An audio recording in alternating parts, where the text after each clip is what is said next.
Bonjour, aujourd'hui je vais vous parler d'acquisition vidéo. D'acquisition vidéo parce que vous avez vu voir sur la chaîne, j'enregistre souvent un ancien PC, genre un ancien PC, et je capture avec mon PC qui est récent et qui permet de faire le montage vidéo. Le problème c'est qu'il faut enregistrer une sortie HDMI. Pour enregistrer la sortie HDMI, aujourd'hui j'avais un moyen pas cher, oui, ben, enfin, forcément, début de la chaîne, quoique aujourd'hui j'ai peut-être monté un petit peu le budget, mais bon, la chaîne rapporte rien. Donc j'ai commencé par cette chose, audio-vidéo capture. Il y a rien marqué, vous voyez ce petit truc là, d'un côté on a un port USB, un 3, USB 3. Bon, il est bleu, c'est censé être USB 3, est-ce qu'il est USB 2, c'est autre chose. C'est pas spécifié ce que la vitesse, 4K, je sais pas, 1K, j'en ai aucune idée, rien de spécifié. Et la finition est pas mal, boîtier est en aluminium, vous allez voir. Euh, donc j'ai commencé avec ça. Ça coûte moins de 10 euros, ça marche très mal. Ça capture le bureau, voilà, on pourra dire ça. Je capture le bureau avec, c'est tout. Jouer, faut laisser tomber, ça capture, mais c'est saccadé, ça fait n'importe quoi, c'est vraiment de la merde. Bref, j'ai dû faire quelques vidéos avec, et de suite, après, je suis passé à un autre boîtier de capture, celui-là. Toujours sur AliExpress, boîtier pas cher, qu'on trouve très facilement sur AliExpress. Il a beaucoup servi. Il a beaucoup servi celui-là. Ouais. 4K euh, à 2 images par seconde peut-être, ou à une image fixe, mais certainement pas à 60 images par seconde. Il précise qu'il est compatible HDCP, c'est pour la norme de protection des données, donc ok. Euh, sortie casque, entrée micro, USB 3 comme l'autre, il y a un petit câble USB A vers USB A fourni, et bien sûr une entrée HDMI, une sortie, ça veut dire que c'est du pass-through, ça veut dire que ceux qui rentrent là sortent immédiatement par là, donc un peu capturé. C'est le gros avantage par rapport à celui-là. Celui-là, je suis obligé de capturer et de voir ce que je fais sur mon PC avec la capture sur OBS par exemple. Sauf qu'on prend de l'input lag, c'est assez dégueulasse. Alors que là, euh, l'entrée, donc c'est la sortie du PC à capturer, elle met là. Ça part en USB sur le PC d'enregistrement. Et la sortie redirige sur l'écran du PC qui est en train de capturer. Et ça, c'est vraiment top. C'était vraiment la grosse évolution. Ce genre de boîtier, ça coûte 30 balles. Bon, c'est une grosse évolution, mais je ne l'ai pas conservé. Pourquoi je ne l'ai pas conservé? Parce qu'il y a des points faibles. Eh oui, c'est un boîtier pas cher, il y a même marqué 4K dessus, mais même à 1080p, vous n'enregistrez pas 60 images par seconde avec ce truc. Si vous obtenez 20 images par seconde, c'est déjà joli.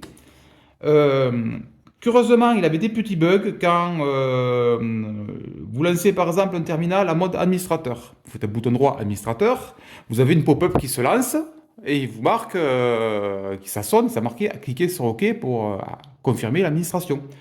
Eh bien, ça ne le capture pas, mais je ne sais pas pourquoi, ça faisait un écran noir. Là, c'est un petit bug, vous allez me dire, oh, c'est pas bien grave. Mais plein de fois, j'avais en capture du bureau, je ne parle pas de jeu, je parle du bureau, j'avais des artefacts. Des artefacts, il manquait le bas de l'écran. La vidéo passe saccadée. Bref, ce machin est tout buggé. Je sais pas. Il n'y a pas de logique, il n'y a pas de driver, je veux dire. Je branche, ça marche direct, c'est le driver. Ça se voit comme une webcam. En fait, c'est une webcam. Le PC, mon PC d'enregistrement, il croit que c'est une webcam. Donc, ouais, ça marche comme une webcam, et le problème, c'est tout buggé. Quand je fais une vidéo qui dure 30 minutes et que je m'aperçois qu'il manque un tiers de l'écran pendant 20 minutes, désolé, la vidéo, elle est foirée, je dois tout recommencer. Et chaque fois, j'ai peur que ben, il me manque à la moitié de la vidéo. Et les jeux, bien entendu, les jeux 1080p, ça tourne à 20 images par seconde, ça saccade. Ok, pour faire une petite démo d'un 3D Mark, ça ira, mais vous allez voir un truc super saccadé, ça va faire dégueulasse. Bref, j'ai investi, il y a quelques temps déjà, ça doit faire un an, un truc comme ça, dans une vraie box de capture. Tout le monde, vous allez sur YouTube, n'importe où, ils vont vous conseiller du Elgato et compagnie. Très bonne marque, d'ailleurs, Elgato. Voilà. Mon micro, c'est un Elgato. Je suis ravi parce que petit point entre les deux dans la vidéo, mais j'enregistre le son avec le micro et j'enregistre la vidéo avec mon téléphone. Et le gros avantage, c'est que le micro USB, il marche parfaitement sur le téléphone et ce micro est de très bonne qualité. Je suis en train de taper dessus, vous allez avoir un son dégueulasse. Voilà, donc les gens, je raconte des conneries, les influenceurs, ils conseillent le gâteau, pourquoi pas. Perso, j'ai cherché du Elgato, machin, voilà. Et sur Amazon, je suis tombé à. C'était pas une promo, c'était du matériel d'occasion. Mon boîtier de capture, je l'ai payé, c'est 80 euros. C'était un Razer. Je on peut voir, je sais pas si on peut voir, mais il y a la marque qui est là, l'espèce de serpent bizarre à trois têtes. Une hydre, je ne sais pas ce que c'est. Voilà, donc le boîtier de capture, celui-là, c'est un Razer. Bizarrement, on trouve très peu de tests dessus, mais j'ai décidé de le prendre. Je me suis dit, bon, c'est une grande marque, j'espère que ça, ils font le job. La référence est là, Ripso HD de chez Razer. Donc.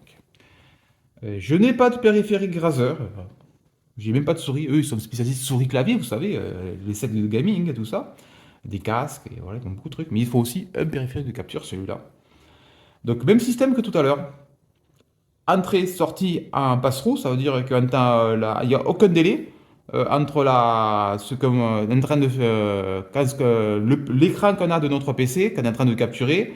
Si on bouge la souris, ça bouge instantanément. Il n'y a pas de délai, c'est du passe-through.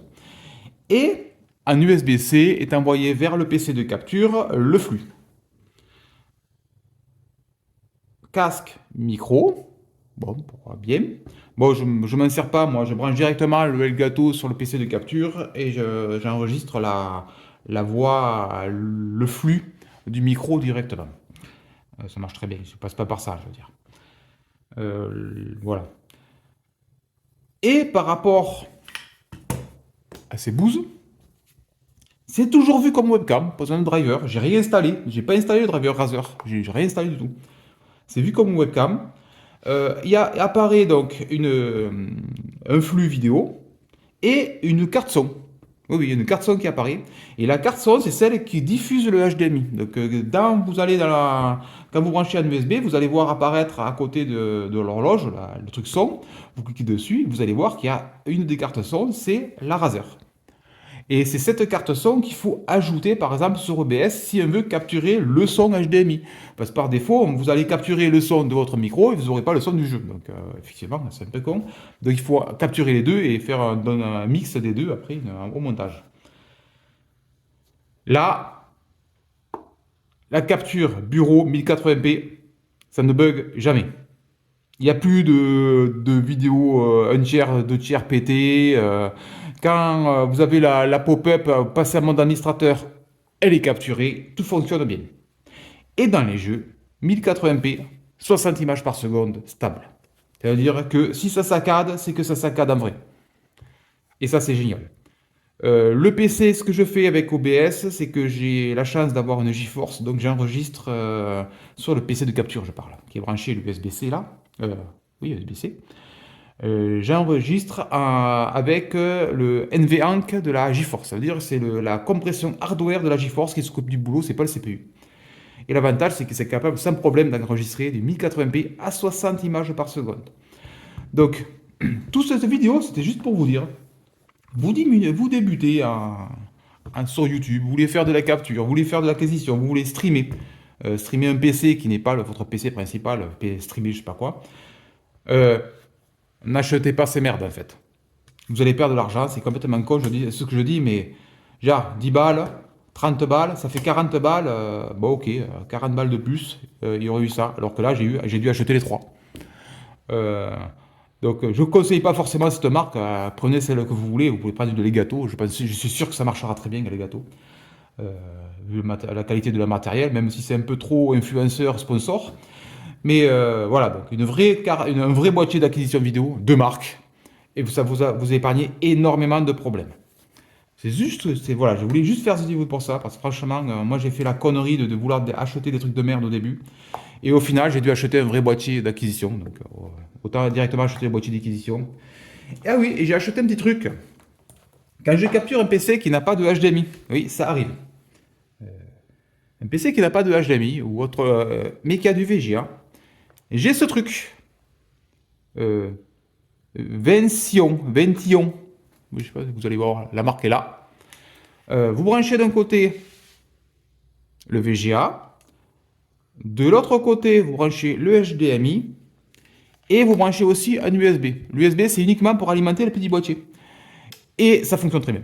Il n'y a aucun problème avec ce truc. C'est un convertisseur VGA vers HDMI. Et après, je capture avec le raser, et ça fonctionne parfaitement. Donc, il n'y a aucun problème. Le seul défaut, bien sûr, vous en doutez, il n'y a pas de son, parce que le son, vous pouvez l'avoir. Vous voyez, là, il y a un trou. Il y a un jack fourni, avec jack fourni. Vous branchez le jack sur le PC, le jack là, et le HDMI aura le son, et vous pourrez capturer avec le raser le son de votre port VGA. Voilà, c'était juste une vidéo toute simple sur les boîtiers d'acquisition vidéo, mais surtout, voilà, c'était pour prévenir, n'achetez pas des boîtiers de merde. Si vous voulez faire des acquisitions, vous allez perdre votre temps, vous allez prendre la tête, et vous allez avoir des bugs, vous allez perdre énormément de temps pour au final pas grand chose. Donc achetez directement un boîtier de marque. Je dis pas forcément Razer, je m'en fous de la marque, pour prendre une autre marque, mais ne prenez pas des marques, des trucs no-name AliExpress à 2 balles, là, ça vaut rien et ça marche pas. Allez, je vous dis à bientôt.